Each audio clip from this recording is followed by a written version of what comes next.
Do I want to make wood restoration the focal point of my business? If you do, the one part that is easier is it's easier for me to sell pressure washing services that are less than the wood restoration than it is coming from the cleaning the house side of it to the wood restoration. Again, just make sure that you separate it as a specialty service however you're doing it.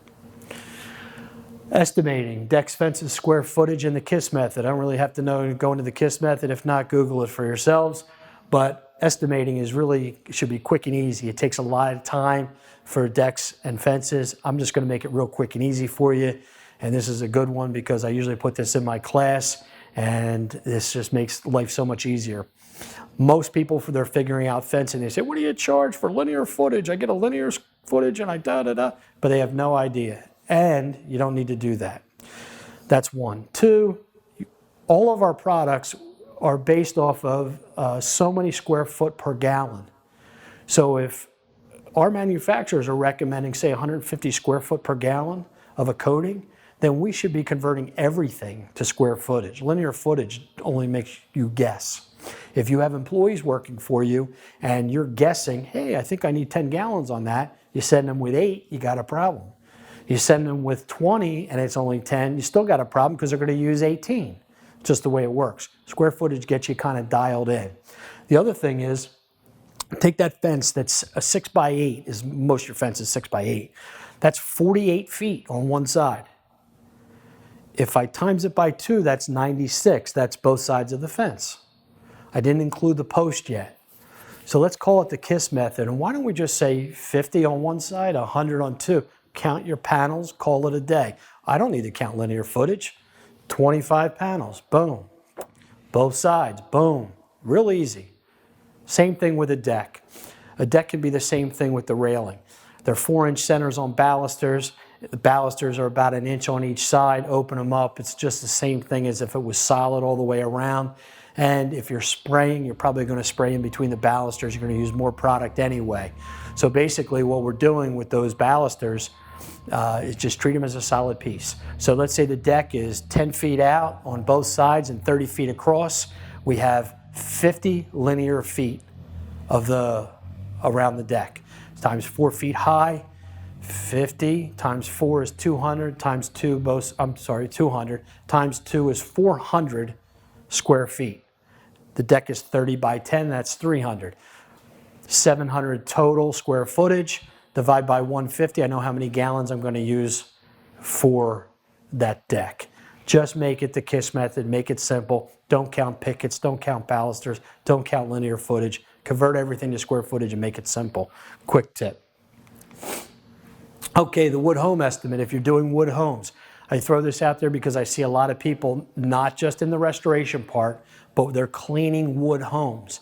Cleaning wood homes, you might think, oh, it's no big deal. Just so you know, a big deal. I had to testify once. There was $500,000 damage done to a house from a pressure washer.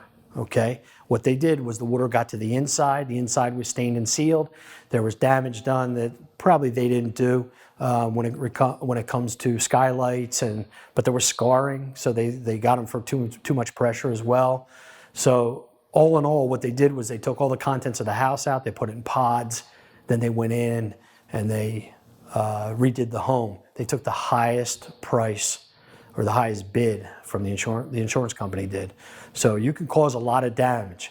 So one of the things you want to do, you have to have access to the inside of that home. You want to be able to go in and look for any water damage. Ask if you can, do you mind if I take a picture of it? Don't take pictures in someone's house. If not, if you're even on the outside and you see any air gaps or water damage, take pictures of that. But you don't want to be responsible for it. One of the things we always put on our proposals is not responsible for pre-existing conditions. And we got that from legal advice. You should have that in your proposal. If there's a bad gasket, if they're on a door or a window's bad, that kind of stuff, you shouldn't be responsible for something that was bad that you didn't know about or that they didn't know about as well. Then when we do the cleaning or the stripping, we like someone to be home at the time. In case water does get in, we want to be able to take care of it.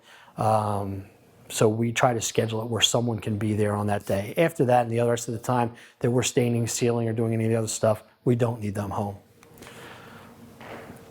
How much stain do I need? Everything turned to square footage. We've already talked about that. Pricing, developing a price list. We want to be successful at wood restoration. We don't want to just be cleaning price.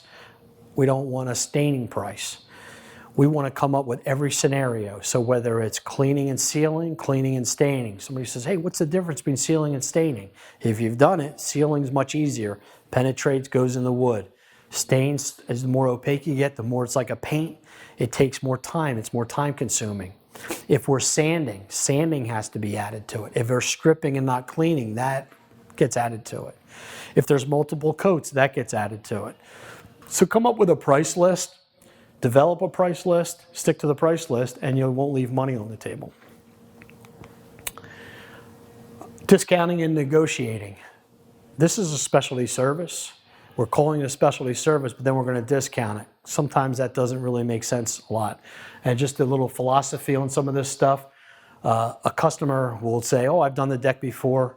They're kind of discounting it. They may or may not be your customer depending on the business model, but they would do one deck even if they did it every 2 years. Most people, they'll do the deck one time and then they want you the rest of the time. They'll never do it again. That's usually the way it works. So they do a deck every couple of years. We're doing it all the time. We're doing hundreds of decks, thousands of decks. We're the experts at it. Your employees, if you have employees, they're doing more decks than the homeowner. So that's important. The other thing is when you're doing this pricing, I recommend everybody take it a little personally. When you say you're going to take $100 off of a job, that $100 is coming out of your pocket. It's coming out of your business. It's coming out of your equipment. I personally would rather give that $100 as a bonus to my employees.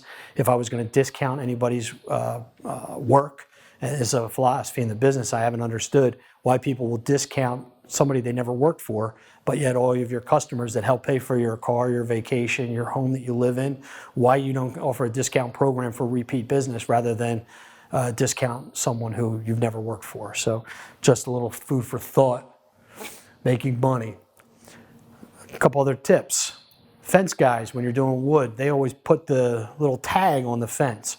Don't be afraid to tag your projects. We do it maintained by Deck Restoration Plus. And we also put on there, in case they haven't called us, they don't answer the phone, somebody moved, a new homeowner's there, they can pull the tag off, it protects it, and they can see what it looked like before. They say, wow, I can't believe that, let me give those guys a call. So it's right there. I would recommend putting it in an inconspicuous spot, not somewhere where it's right in eye view, right in front of the deck. Another thing, we all try to be different now because we want to separate ourselves. We've talked a lot today about professionalism, making money, being profitable, understanding some of the new stuff that's going on out there, but sometimes we forget some of the easy stuff. And when we get to the end, we give somebody a bill and we want to get paid. One of the nice things to do would be, hey, how about a gift? And we could give them a citronella candle. Citronella candles you can buy in bulk. It's nice to be able to light a candle on the back deck. We put waterproof stickers on them. If you buy the Tiki or any of the other citronella candles, it says peel here. It says peel here because you can take the label off. You can put your own on. Waterproof label, sits on the deck all the time. Anybody comes over and says, hey, your deck looks great, who did it? You're marketing that way. You're also giving a nice little gift. It's just a nice little touch. You don't have to be a citronella candle, just food for thought. You're doing the unexpected, you're being different. Okay, exterior wood restoration is changing. It's becoming increasingly difficult to stay ahead of the curve and perform quality services that result in a profitable outcome. So what do we want to do? We want to stay ahead of the curve, and that is the opportunity. So I can't emphasize that enough. The opportunity is in the problems that people are having, in all these coatings, in knowing about all these tools. Staying ahead of the curve makes it easier. It makes it easier to get the money, to do the work, and so forth. So that's your opportunity.